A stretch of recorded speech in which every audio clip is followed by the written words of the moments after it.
So once again, welcome. This is concluding our 16th year as a center. So I guess there have been 32 of these reviews.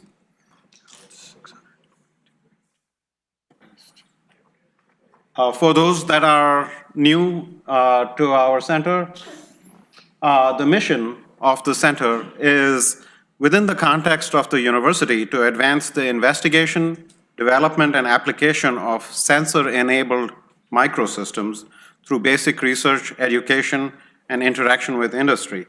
The center was created in the year 2000 as an NSF ERC with Ken Wise at the helm and Khalil Najafi actually working very closely with him as deputy director.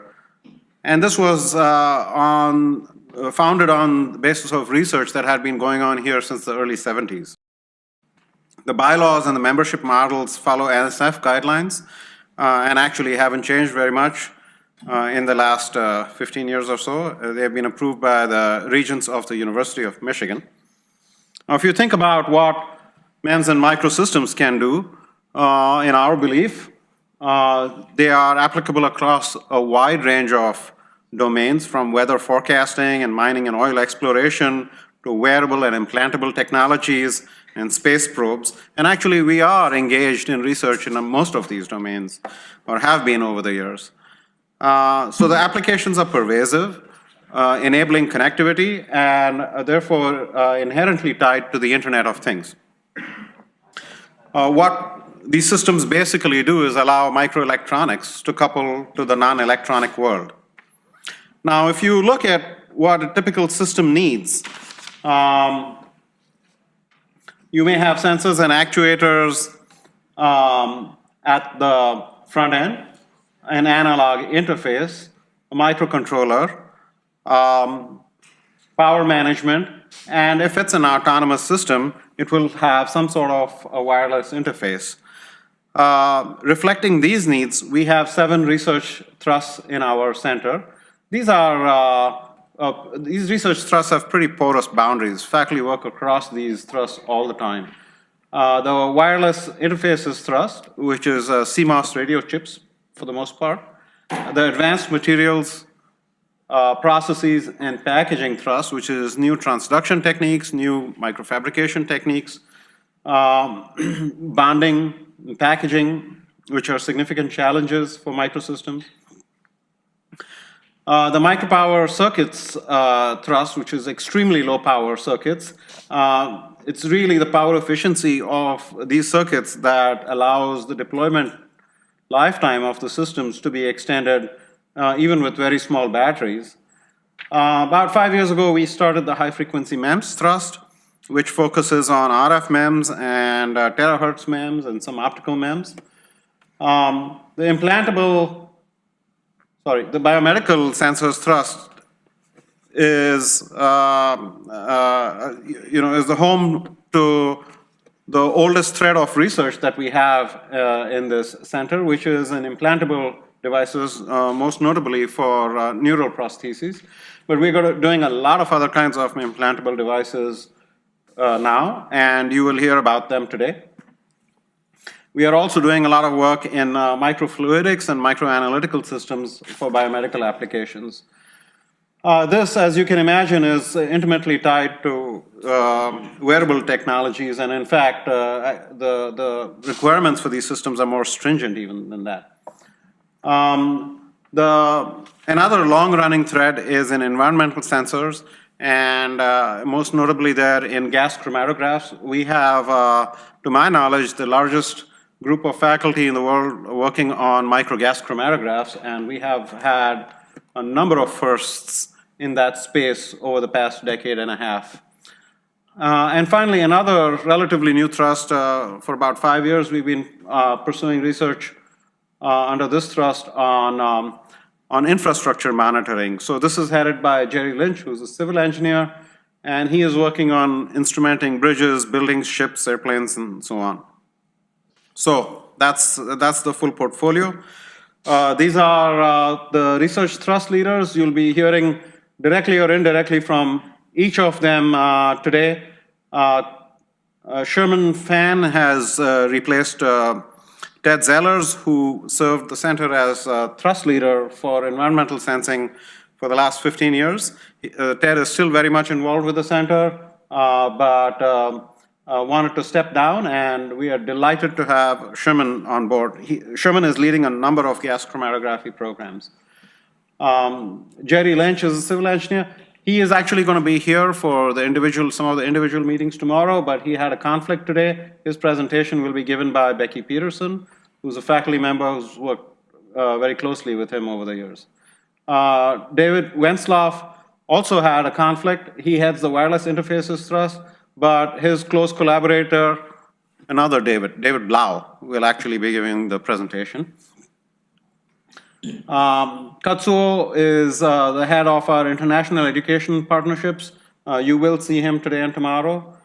Professor Yoon is director of SSEL, and he is heading the biomedical sensors thrust.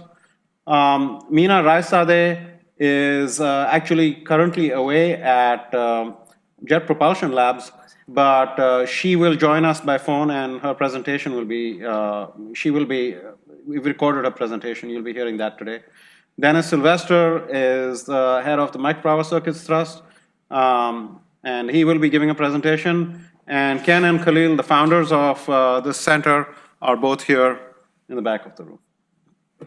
So overall, we have about 35 faculty associated with the center. About a third of these, I would say, are very tightly coupled with the center.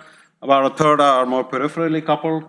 There are about 82 PhD students and about 21 postdocs that are associated with the center.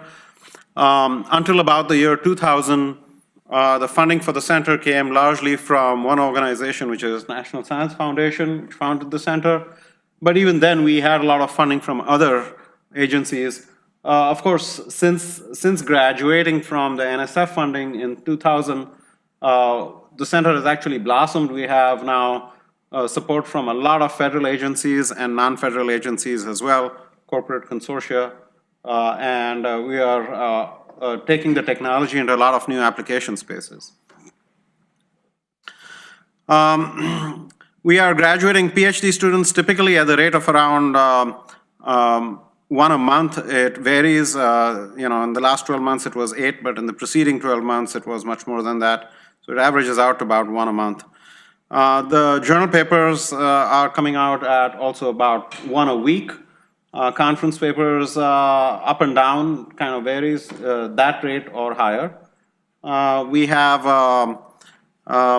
about 75, 76 patents that have been issued and another dozen or so that are pending. And there's been about a dozen or so startup companies over the years. The non-technical operation of the center is supported through memberships. We are autonomous financially. The memberships are the companies mentioned here. Many, if not all of them, are going to be represented at this meeting. We appreciate your support. We also have associate level memberships for nonprofits and small companies that are eligible for SBIRs. And many of those are also here today. And we appreciate your support and engagement as well. Roger Grace Associates and MEMS Industry Group provide marketing partnerships for us. The industrial support is, the industrial outreach is supported by Larry Tuttle, who's our industry liaison. You'll be hearing from him this morning. And Lynette Bush and Teresa and Rose, who you have already met in your registration, are responsible for our arrangements here, and I'd like to thank them for their tireless and outstanding work.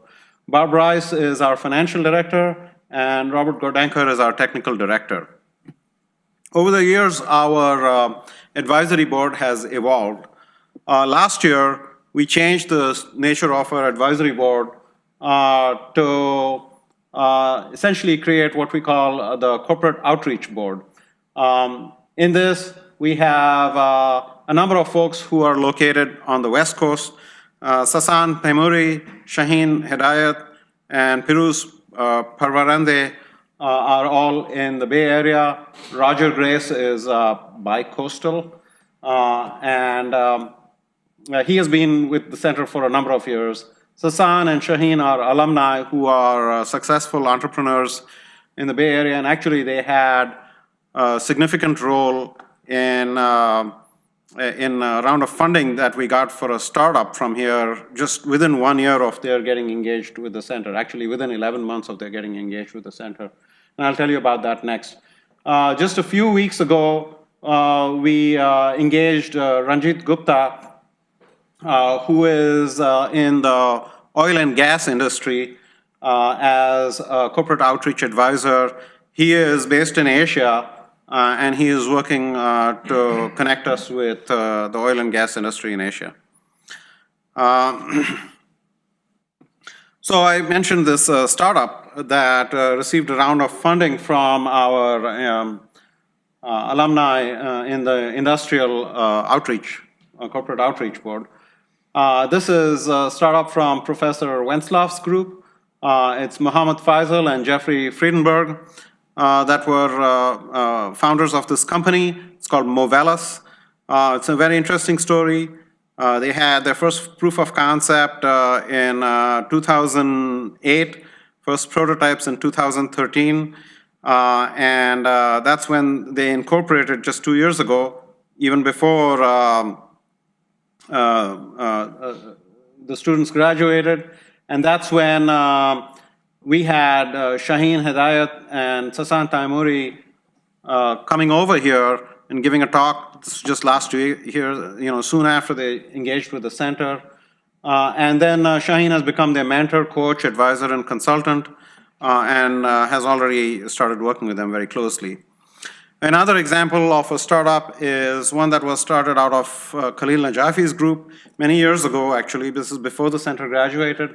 Another one of our alumni, Jay Mitchell and Sang Lee, both were working with Khalil. They started out taking their PhD technology, which is on high-performance hybrid packages, outside. They secured some SBIR support, and since then they have been working with industry, actually developing these packages, which can substantially enhance the performance of inertial sensors. They've been providing this to industry, and actually you'll hear more about that technology later today. They will later this year introduce their first product. Overall, the center is engaged with a number of universities across the world. We have partnerships with universities in probably at least a half a dozen countries.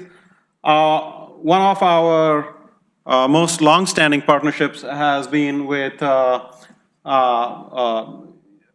University of Freiburg in Germany, which is one of the leaders in MEMS in Europe, and with Kyoto University in Japan, which also has a long history of MEMS in Asia.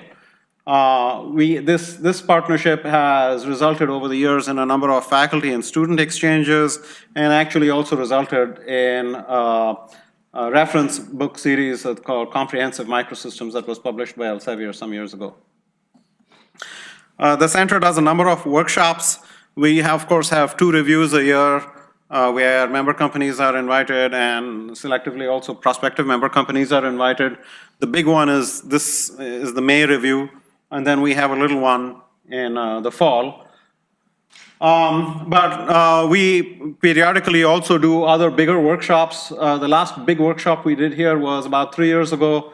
That was sponsored by NSF and other sources. This was a 2-day workshop with 165 attendees, about 35% of which were from industry, and we opened this up to other universities as well. We are in the early planning stages of another major workshop that will happen in the coming year. We publish a newsletter with highlights and achievements of some of our students and faculty. If you are on our mailing list, you don't have to be a member, you'll get this newsletter. If you are not on the mailing list and would like to be on the mailing list, please let our staff know. There is a website which has gone through at least 3 or 4 generations of changes. But I think we are now approaching steady state. We're very happy with this new website. This was just released this year. For those who are representing member companies, anyone from the member company can get access to this website. We have a number of resources for our member companies that require a password. So again, get in touch with our staff if you need the password.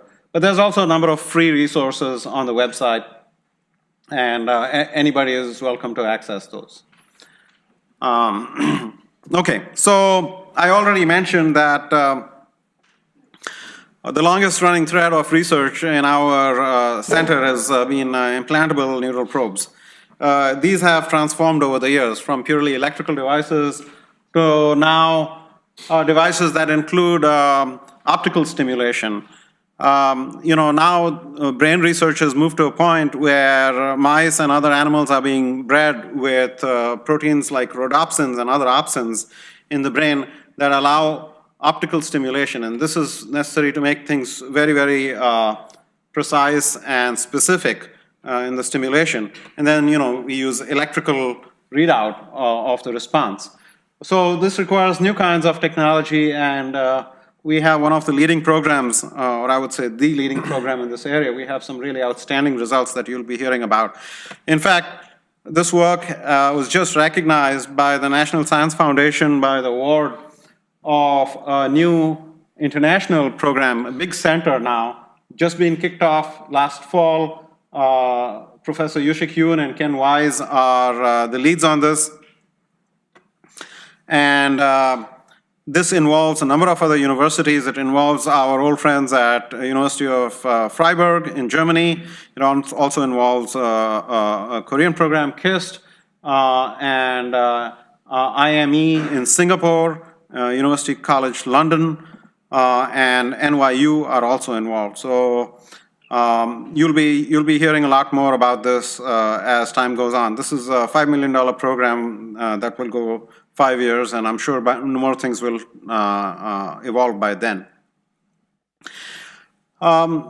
So, these neural probes that have onboard electronics, small form factor, low power, wireless power in many cases, and of course bidirectional wireless communication, those have evolved over the years into other applications where you can see, similar properties. A few years ago, Dennis Sylvester, Ken Wise, and others collaborated to publish this work, which is 1 millimeter cube system. It's X multiplied by Y multiplied by Z. It's 1 millimeter cube. It's got silicon micromachine capacitive pressure sensor, ultra low power CMOS circuit, solar cell to trickle charge a thin film battery that's in there. And this thing is meant for implanting inside the eye for measuring intraocular pressure.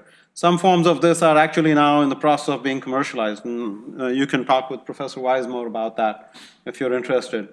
Another version of this published more recently involving more of the faculty, including David Wenzloff and David Blau and others, is this system, which is now actually in the Computer History Museum in the Bay Area. This is a multi-chip stack with each layer doing a different function, and it has batteries, antennas, everything. It also has energy harvesting of different kind in it. Basically, if you look at what these microsystems need, from a circuit point of view, you have power management, microprocessors, timers, sensor front ends, memories, and wireless communication. And in almost every single one of these units, we have right now the low power record on the planet. So SRAM, voltage references, power management, MCUs, timers, radios, and harvesters, we hold the low power records on this. And I encourage you to talk with our faculty about this. The wireless circuit thrust, as I said earlier, is focused on making these low power radios with very small form factor.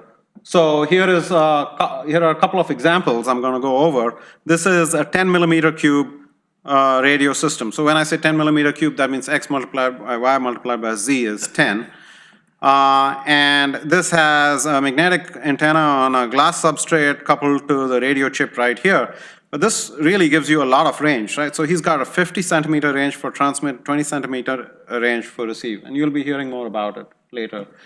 Here's another one, slightly larger in volume. X multiplied by Y multiplied by Z is 27, and then a little larger for this one. This is 4 millimeters on the side. Here, Wenslow's team has basically found a way to trade off bit rate and energy with distance. And instead of 20 centimeter range, now he's got 20 meter range with this kind of small radio. And you'll be hearing more about that.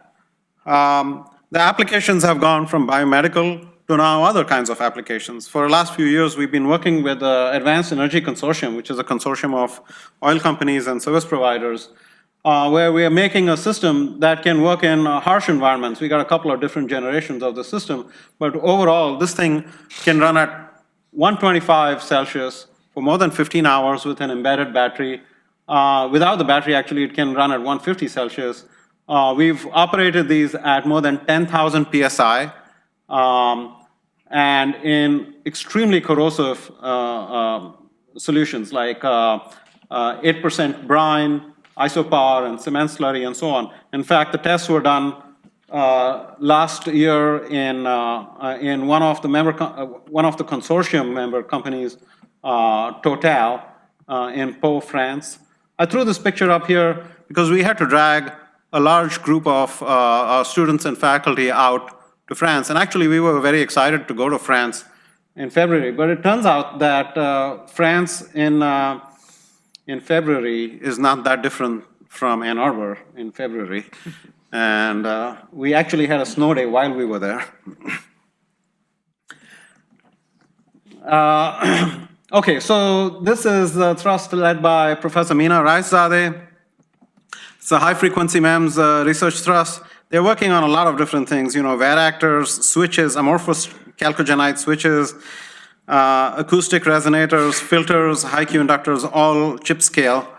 In fact, you'll hear about some very, very exciting new work. She's using germanium telluride amorphous chalcogenide to switch the resonant frequency of half wavelength microstrip line resonators. So you can see the switch between 7 and 8 or so gigahertz. And she's got some really, really nice results. In fact, this work won a Best Paper Award at the SURF conference just a couple of months ago. We have had a significant program in inertial sensors going back to the early 90s, led by Khalil Najafi. So over the years, we've had a number of significant accomplishments, highest sensitivity accelerometer and so on. But now we are also at that point in gyros. This work is funded by the DARPA MRIC program, and this is on a whole angle sensing gyro at the MEM scale. So Khalil has actually developed a glass blowing process for really high quality glass. Actually, this is fused silica, so it's much stiffer than glass. High quality amorphous materials that gives him an extraordinary ring down. So he actually has the longest reported ring down on these very high quality factor resonators. This is a quality factor of pretty much 4 million. And he won the DARPA ring down challenge, informal ring down challenge last year. So you'll hear more about that later on today. In other areas, we've been working now on other kinds of implantable devices. We're working on smart stents. We're working on smart biopsy needles. We have also done other things in glaucoma mitigation. So for example, this is an actuator that we developed for going on a glaucoma drainage valve, which typically gets encapsulated within just a few months after implantation. This was in collaboration with Josh Stein in ophthalmology, and actually is now going to be a collaboration extending to UC San Francisco. So you'll hear a little bit more about that later. We've got a lot of different projects in gas chromatography that you'll be hearing about. One of the more recent publications that just came out a couple of months ago is on this IGC3. We've reported early versions of this work before at this workshop. This is doing about 19 species plus others that can be done at sub-ppm limits of detection, between 2 and 50 limits of detection for a lot of species. The whole thing is silicon micromachine, actually, I should say glass micromachine, and has no moving parts. So pump, pre-concentrator, separation column, detector, all made from the same process. Another example of our work in gas sensing is this ultra-high sensitivity detector that was the subject of, that won the seedling competition from WIMS a couple of years ago. This was work of Professor Sherman Fan and Katsuo Kurabayashi. You'll be hearing more about it today. But basically, they are using photoionization source and then doing on-board, on-chip detection. Really outstanding results published last year.